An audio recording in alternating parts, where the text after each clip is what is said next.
এখন যে ছবিটি আপনি দেখছেন এই সেই পৃথিবী কাঁপানো ছবি যা তোলার পর ফটোগ্রাফার আত্মহত্যা করেছিলেন। ছবিতে একটি শকুন বসে আছে কঙ্কালসার শিশুটির মৃত্যুর অপেক্ষায়, যেন মারা গেলেই সে ঝাঁপিয়ে পড়বে খাবারের উপর। তুলেছিলেন দক্ষিণ আফ্রিকার ফটোগ্রাফার কেভিন কার্টার। মৃতপ্রায় শিশুটি 1993 সালের মার্চ মাসে এক মুঠো খাবারের সন্ধানে দুর্ভিক্ষ পীড়িত সুদানের আয়ত থেকে আধা মাইল দূরে জাতিসংঘের খাবার বিতরণ কেন্দ্রের দিকে এগোচ্ছিল। এক পর্যায়ে সে উবু হয়ে মাটিতে মাথা রেখে নিথর হয়ে যায়।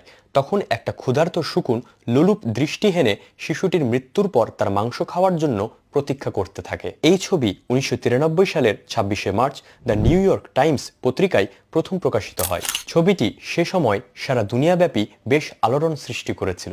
1994 সালে ফিচার ফটোগ্রাফির জন্য পুলিৎজার পুরস্কার জিতেছিল এই ছবিটি। ফটোগ্রাফার কেভিন কার্টার পুলিৎজার পুরস্কার জেতার 4 মাস পর মাত্র 33 বছর বয়সে আত্মহত্যা করেন। পরবর্তীতে জানা যায় এই ছবিটি তোলার পর থেকেই তিনি মানসিকভাবে ভেঙে পড়েছিলেন। ছবিটির বিষয়ে কেভিন কার্টার তার ডায়েরিতে লেখেন, হে সৃষ্টিকর্তা, আমি প্রতিশ্রুতি দিচ্ছি যে আমি কখনোই আমার খাবার নষ্ট করব না, তা যতই খাবার স্বাদের হোক না কেন এবং আমি যতই ক্ষুধার্ত হই না কেন। আমি প্রার্থনা করি যে তিনি এই ছোট্ট ছেলেটিকে রক্ষা করবেন, পথ দেখাবেন এবং তাকে তার দুঃখ থেকে মুক্তি দেবেন। আমি আরও প্রার্থনা করি আমরা আমাদের চারপাশের পৃথিবীর প্রতি আরও সংবেদনশীল হব এবং আমাদের ভেতরের স্বার্থপরতা ও সংকীর্ণতা দ্বারা অন্ধ হয়ে যাব না। আমি আশা করি এই ছবি সর্বদা আমাদের জন্য উদাহরণ হিসেবে কাজ করবে।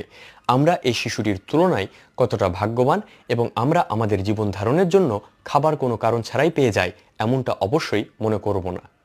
এখনও পৃথিবীতে 22টা দেশের 30 মিলিয়নেরও বেশি মানুষ গুরুতর খাদ্য সংকটে ভুগছে এবং 3টি দেশে প্রায় 83,000 মানুষ বর্তমানে দুর্ভিক্ষের মধ্যে আছে। তাই আসেন আমরা দয়া করে একটু হুঁশবুদ্ধিওয়ালা বাঙালি হই, অপ্রয়োজনীয় কোনো খাদ্য নষ্ট না করি।